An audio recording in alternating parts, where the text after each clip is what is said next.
जब ये शरीर छोड़कर जाता है तो परमात्मा के दरबार में जब इससे अकाउंट लिया जाता है तो ये क्या कहता है, भगवान मेरे को पता नहीं लगा,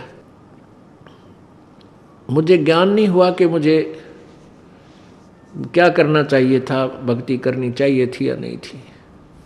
तो परमात्मा उलाहने में नहीं रहते, परमात्मा ये भी कसर नहीं छोड़ते। प्रत्येक गांव में,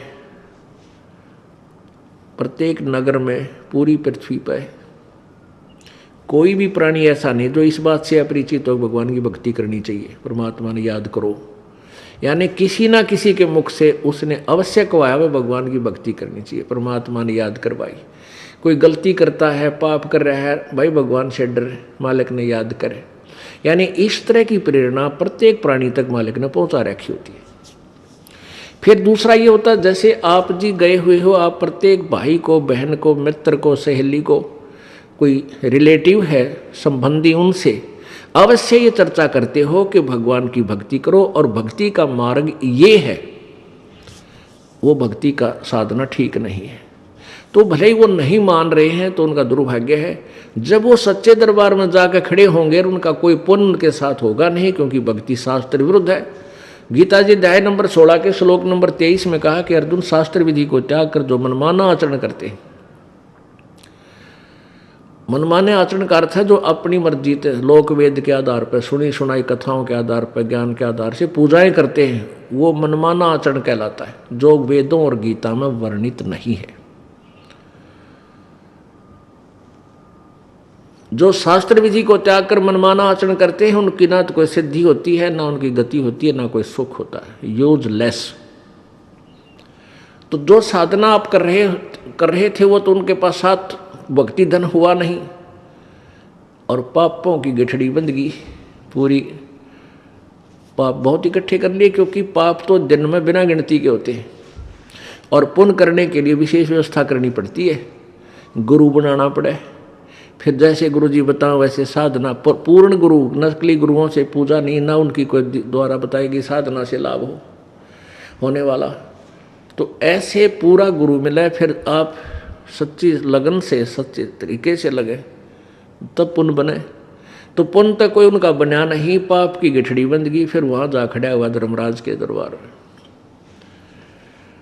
अब वहां ये एक बहाना बनाता है कि भगवान मुझे किसी ने बताया कोई नहीं, भक्ति कर ले। तब इसका फिल्म चलाता है परमात्मा। ये सब आप जो भी बातें जिसके साथ कर रहे हो, वैसे कोई गुप्त का गलती कर रहा है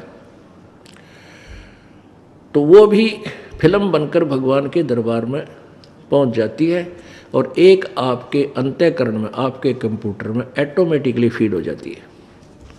तो जब ये वहाँ खड़ा होकर ये झूठ बोलता है, बहाना बनाता है, तो परमात्मा इसके कंप्यूटर से जो वहाँ भगवान के दरबार में इसके नंबर का है ऑन कर देता है कि ले देख, ये भक्त तुझे क्या कह रहा है, ये बहन तुझे क्या कह रही है कि भक्ति कर ले, तू क्या कह रहा है, फिर देखेंगे किसने देखा है। ईब के भक्ति करने का टाइम से, बुढ़ा होकर भक्ति करूँगा। और भक्ति तने करी नहीं, बकवाद करता रहा।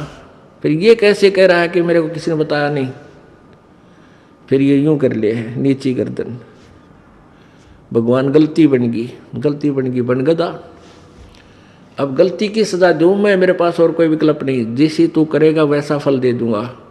तेरा पुण्य होता तो स्वर्ग भेज दूँ, हो देवता बना दूँ, पुण्य नहीं है तो बन गदा। फिर ये कहता माफ़ करो भगवान, माफ़ करो परमात्मा। फिर धर्मराज कहता है जब तुझे मनुष्य शरीर कभी प्राप्त हो तब तू भक्ति करना भाई, अब कुछ नहीं बना, जाइए। तो जब ये माँ के गर्भ में वहाँ से जब ये मानव शरीर प्राप्त करके चलता है, वहाँ के जो देव पुरुष हैं वो भी कहते हैं इस आत्मा को कि भाई तेरा दाव लग गया, और ये मनुष्य शरीर बार बार नहीं मिलता, पूरे संत की तलाश करिए। देवता भी पछता रहे हैं कि हमने तो गलती कर दी, हमें भी संत पूरा नहीं मिला, हमारी भी जन्म मृत्यु होगी, और कभी मनुष्य शरीर मिलेगा तो पूरे संत ने ढूंढांगे भाई। इन अधूरे संतों के आधार पर हमने भक्ति कर ली, हम पार नहीं हो पाए, हम फिर जन्म मृत्यु में। तो आने वाले मानव शरीर प्राप्त करने वाले को प्रत्येक ने एक सलाह देते हैं कि तेरा दाव लग गया भाई, भक्ति करिए, बकवाद मत करना। तो वहाँ तो ये बिल्कुल पक्का होका हुआ है, माँ के गर्भ तक इसको याद रहता है। बाहर आते ही फिर ये 3 गुणों के प्रभाव से ये फूल जाता है।